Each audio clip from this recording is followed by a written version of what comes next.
Hi, it's Faith Young with What Would Faith Do? Today I want to share a message with you about vulnerability. When I was growing up, and you guys might have had this same belief, I thought vulnerability was a sense of weakness, and that people took advantage of you, kind of like kindness, don't mistake kindness as weakness kind of thing. Same thing about vulnerability. It might be a sign of someone being able to take advantage of you.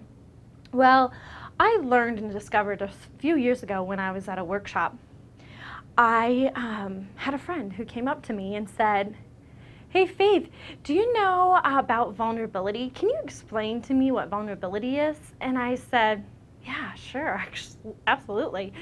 And I gave her the example of how on social media I allow myself to be vulnerable.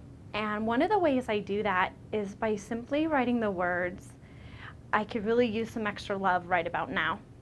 Right? Like just asking instead of like, "Oh my God, life sucks. This sucks. I hate my life. Everything's falling apart." Instead of just all this negativity or like, my car just had a flat tire, all this stuff, right? Instead of that, if I'm struggling or having a really rough day, for example, when my grandmother died, I posted, "I could really use some extra love right now." And the coolest thing was my friends, people who are close to me, people were calling me, they were texting me, they were messaging me. So this is the story I shared with her about vulnerability, that it was a way of me opening myself up on social media, saying I could use some more help. And sure enough, her next question says to me, "Well, are you married?" And I said, "Well, not anymore." She goes, "Well, do you have any kids?" "No, I don't have any kids." "Well, maybe you're not even the right person to be talking to about this." And literally goes to walk away. I am like little left behind, like, what just happened? And so that night after the workshop, I went home and I kind of was pondering on this, and I realized, oh my God, what a beautiful example of vulnerability.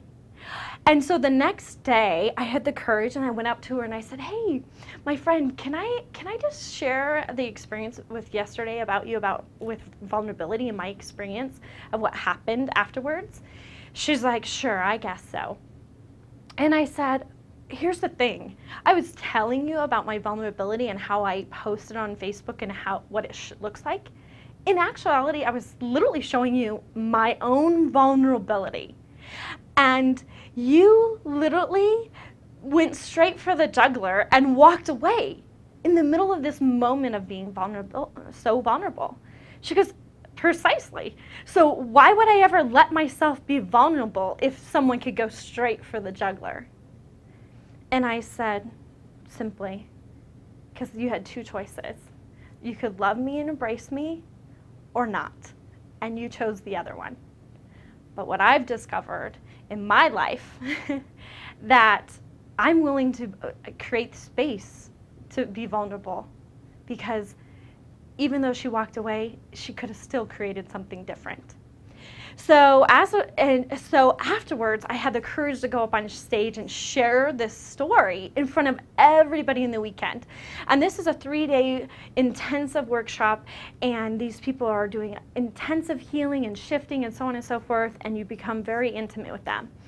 And I'm on stage, and I literally, my opening statement, and this is just minutes after sharing this story with her, I say, "I allow myself to be vulnerable, to receive more love than I've ever received in my life." And then I go on to share my story, where I've come from, where I am now, and where I'm going. At the end of me sharing my story on stage, people literally start clapping. And I stop and I just go to walk off the stage because I'm done talking. And the facilitator, Greg Morris, says, "Babe, they're not done yet. Go back and stay where you're at and receive their applause." This was really difficult at the time because, again, I was practicing being vulnerable. So I went up on stage and I stayed on stage instead of getting off. And they were still clapping. Matter of fact, by this time they stood up, and it's a standing ovation. And they're clapping and screaming and yelling for me. And I go to reach my arms up out, spread my arms out, and I spread them out. And it took me forever to spread them all the way out to receive their love. It felt like 10 minutes of them just screaming and clapping. And I look over to my friend who had the whole conversation about vulnerability that morning, and she simply blows me a kiss. Imagine if I didn't allow myself to be vulnerable, would I have received that much love? I don't believe so. So I encourage you to take down those walls, to take down those beliefs about being vulnerable, and really allow your heart to be open to receive. Because when you're really ready to receive, when you're really vulnerable, that's when the magic can happen. That's when the more love than you've ever imagined in your entire life can start showing up. I've experienced this in my own life, and the next time you find yourself being standoffish or putting up a wall in front of somebody, simply say to yourself, in front of them, I allow myself to be vulnerable. And you never know what gifts can start showing up.